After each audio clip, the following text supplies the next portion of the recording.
അസ്സലാമു അലൈക്കും വറഹ്മത്തുള്ളാ.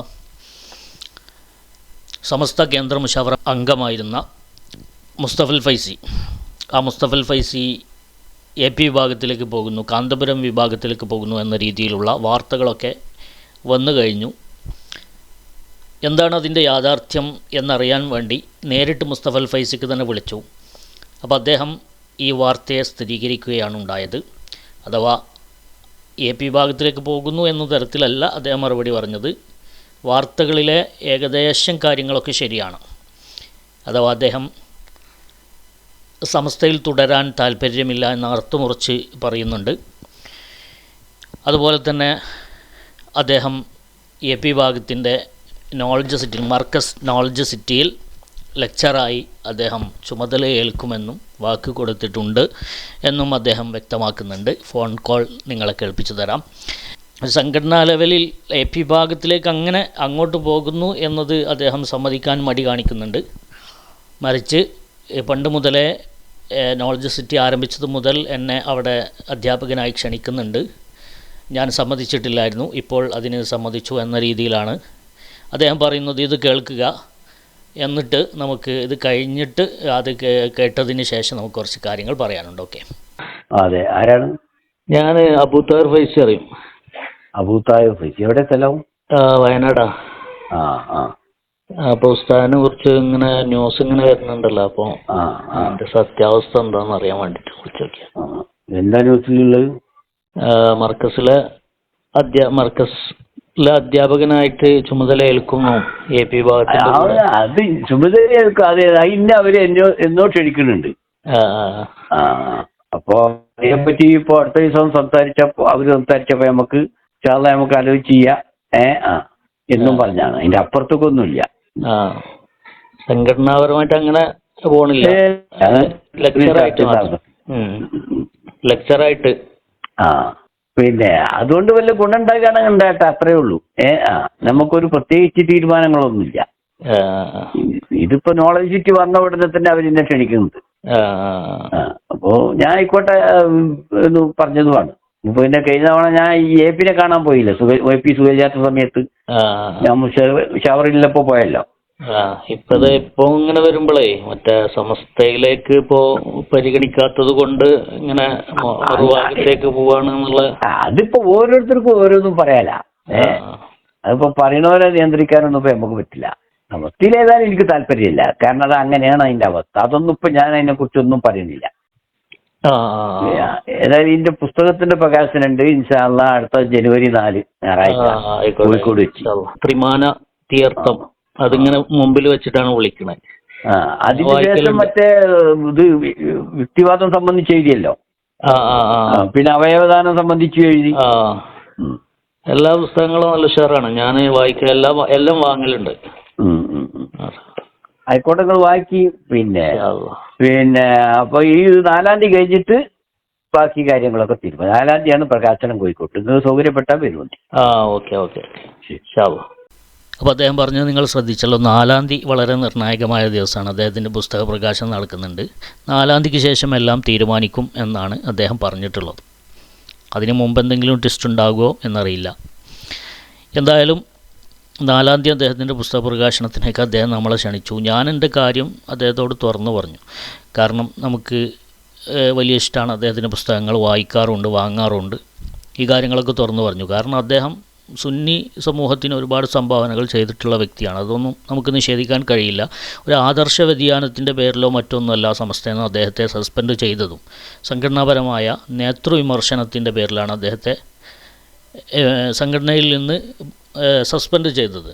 അതും തന്നെ അദ്ദേഹത്തിൻ്റെ കുറ്റമാണ് എന്ന് നമുക്ക് പൂർണ്ണമായിട്ടും അങ്ങോട്ട് അദ്ദേഹത്തെ എൻ്റെ മേലെ ആ കുറ്റം ചാർത്തി കൊടുക്കാൻ പറ്റില്ല. കാരണം സുന്നി മഹല്ല് ഫെഡറേഷൻ്റെ വേദിയിൽ വെച്ചുകൊണ്ടാണ് അദ്ദേഹം ഇത് ചെയ്തത്. അപ്പോൾ അവിടെ ചില സമ്മർദ്ദങ്ങളും അവിടത്തേക്ക് കൊണ്ടുവന്ന് ഇയാളെ കുഴിയിലേക്ക് തള്ളിയിടാൻ വേണ്ടി ശ്രമിച്ച കുറച്ച് ആൾക്കാരുണ്ട്.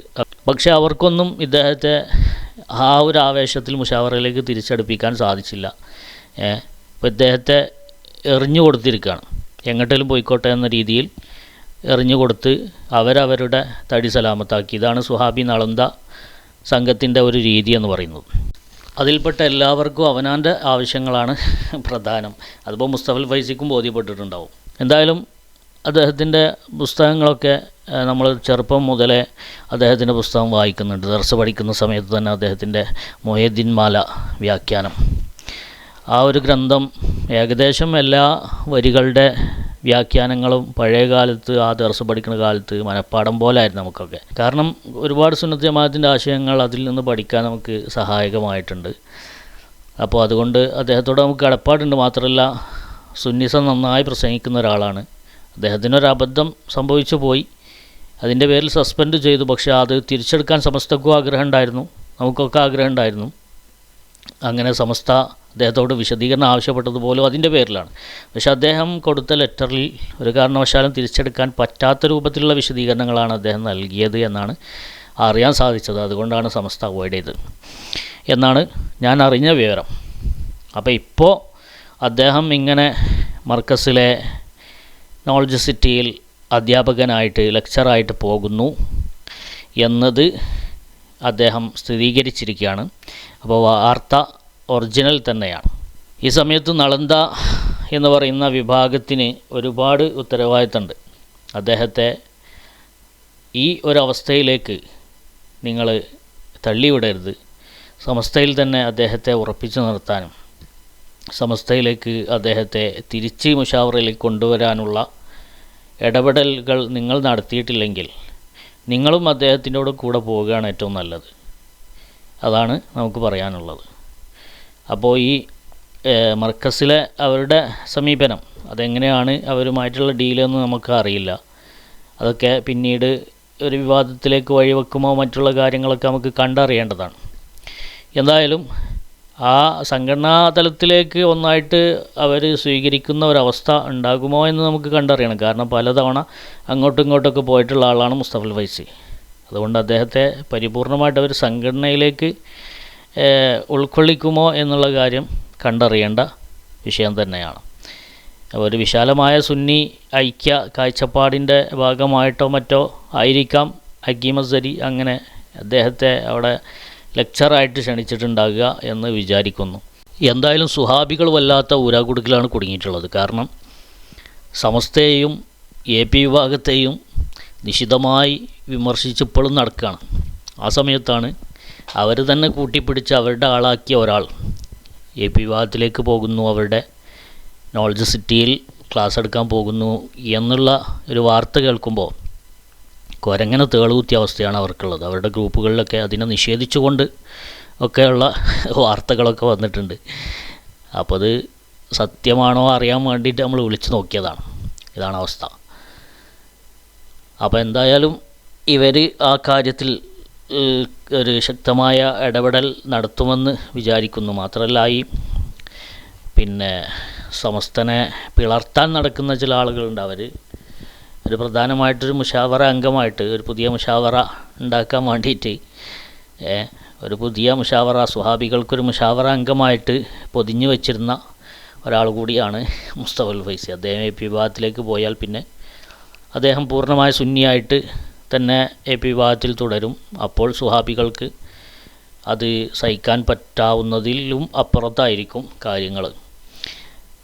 അപ്പോൾ എന്തായാലും അവർ എന്ത് ചെയ്യുന്നു, മുസ്തഫൽ ഫൈസി അവരെങ്ങനെ കൈകാര്യം ചെയ്യുന്നു എന്നത് വരും ദിവസങ്ങളിൽ നമ്മൾ കണ്ടറിയേണ്ടതാണ്. ആവശ്യമായാൽ ഈ വിഷയമായിട്ട് നമുക്ക് വരാം. അസ്സലാമു അലൈക്കും വറഹ്മത്തുള്ളാഹി.